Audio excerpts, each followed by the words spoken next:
नमस्कार दोस्तों सीरिया में हयात तहरीर अल शाम यानी एचटीएस संगठन और उसके सहयोगियों ने दारा शहर पर कब्जा कर लिया है। दारा सीरिया का तीसरा सबसे बड़ा शहर है। ये वो शहर है जहां 2011 में असद सरकार के खिलाफ क्रांति की शुरुआत हुई थी। मीडिया रिपोर्ट्स के मुताबिक सीरिया की सेना ने खुद एचटीएस संगठन को दमिश्क तक जाने का सुरक्षित रास्ता दे दिया। दारा पर कब्जा होने के बाद राजधानी दमिश्क दोनों तरफ से घिर गई है। दारा और दमिश्क के बीच सिर्फ 90 किलोमीटर की दूरी ही रह गई है। दारा से पहले हयात तहरीर अल शाम संगठन अलेप्पो और हमा पर भी कब्जा कर चुका है। ये दोनों भी सीरिया के बड़े शहर हैं और अब इसके साथ ही सीरिया का सबसे बड़ा संगठन एचटीएस बन चुका है। इसका नेतृत्व अबू मोहम्मद अल जुलानी कर रहा है। जुलानी बीते कई साल से सीरिया की अल असद सरकार के खिलाफ है। रिपोर्ट्स के मुताबिक इस संगठन में 30,000 लड़ाके हैं। सीरिया में लगातार स्थिति बिगड़ती जा रही है।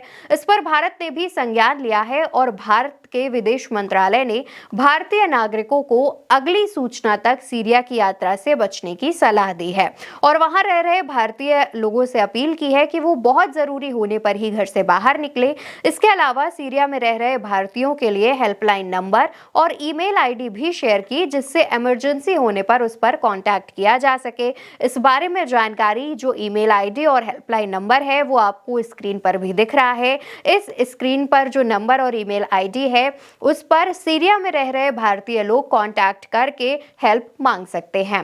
दोस्तों, सीरिया में लगभग 90,000 भारतीय नागरिक हैं, जिनमें से 14 विभिन्न संयुक्त राष्ट्र संगठनों में काम कर रहे हैं। तो वहीं दूसरी तरफ ईरान ने अपने लोगों को सीरिया से बाहर निकालना भी शुरू कर दिया है। एक रिपोर्ट में यह भी बताया गया कि ईरान ने सीरिया के राष्ट्रपति असद का साथ देने से मना कर दिया है, क्योंकि उन्हें लग रहा है कि सीरिया की सेना संगठन का मुकाबला नहीं कर पाएगी।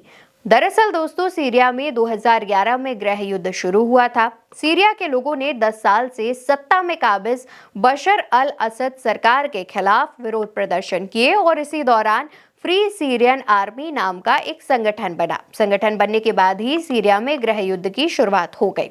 इस गृह युद्ध में अमेरिका, रूस, ईरान और सऊदी अरब के शामिल होने के बाद ये और बढ़ गया है। इस बीच सीरिया में आतंकवादी संगठन आईएसआईएस ने भी पैर पसार लिए हैं। इस दौरान 3 लाख से ज्यादा लोग मारे गए।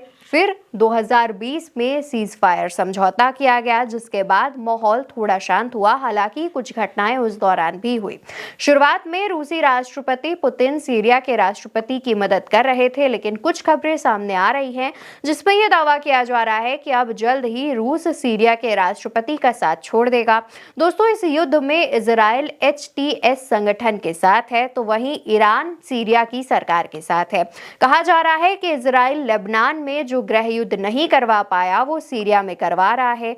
पिछली बार भी जब सीरिया में गृह युद्ध हुआ था तब भी कई लोगों ने इसके पीछे इजराइल, तुर्की और अमेरिका को माना था, उनका हाथ था। लेकिन अब देखना होगा कि इस गृह युद्ध में क्या होता है। हालांकि कहा यह भी जा रहा है कि इजराइल ईरान से बदला लेने के लिए सीरिया में एचटीएस संगठन का साथ दे रहा है, क्योंकि ईरान की सरकार जो है वो राष्ट्रपति सीरिया के राष्ट्रपति का साथ दे रहा है। देखना होगा कि क्या सीरिया के अंदर जो गृह युद्ध हो रहा है उसमें इजराइल और अमेरिका भी अपने स्वार्थ की रोटियां सेकते नजर आएंगे।